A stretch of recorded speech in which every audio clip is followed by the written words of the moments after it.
सुप्रभात बच्चों। कल मैं आपको पाठ पढ़ा रही थी तान और ताल, जिसमें जफ़र साहब जो बेसुरा गायन गा रहे थे, जिससे कि उस गायन को सुनकर के बादशाह अकबर के चेहरे पर झुंझलाहट आ गई और बीरबल ने उस जफ़र साहब के मुंह में लड्डू ठूंस दिया, जिससे कि वो अपना बेसुरा गायन बंद कर दें। आज हम उसके आगे पढ़ेंगे। बीरबल बोलते हैं, दरबार बर्खास्त होता है, बादशाह सलामत आराम करेंगे। सब सलाम करते हुए बाहर निकल जाते हैं, केवल अकबर और बीरबल रह जाते हैं। यानी जफ़र साहब इतना बेसुरा गा रहे थे कि बीरबल को उनका गायन बंद करना पड़ा, जिससे कि दरबार बर्खास्त कर दिया गया कि बादशाह सलामत अब आराम करेंगे। और सब सलाम करके बाहर निकल गए। केवल दरबार में कौन रह गया? अकबर और बीरबल। अकबर हंसते हुए, चलिए बला टाल दी आपने।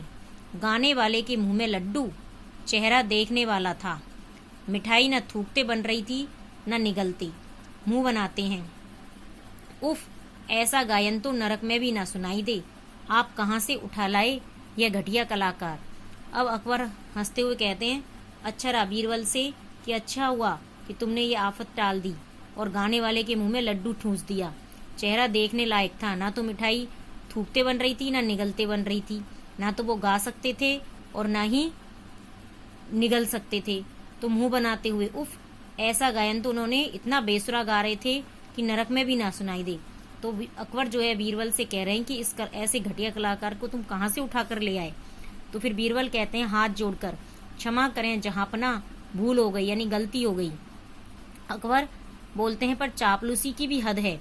देखा आपने, सुनने वाले ऐसे दाद दे रहे थे, झूम रहे थे जैसे कोई फरिश्ता ऊपर से उतरकर राग आलाप रहा हो। यानी चापलूसी भी की एक हद होती है।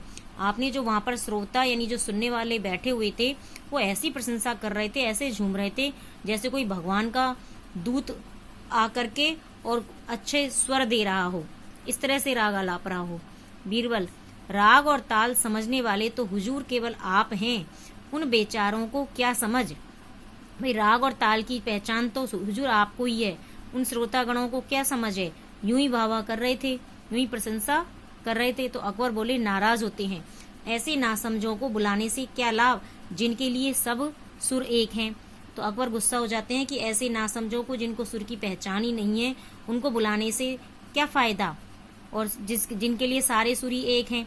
यानी भैंस के आगे बीन बजे या गधा रह के, यानी वो सुर की जिनको पहचान ही नहीं है, तो उनको दरबार में बुलाने से क्या फायदा?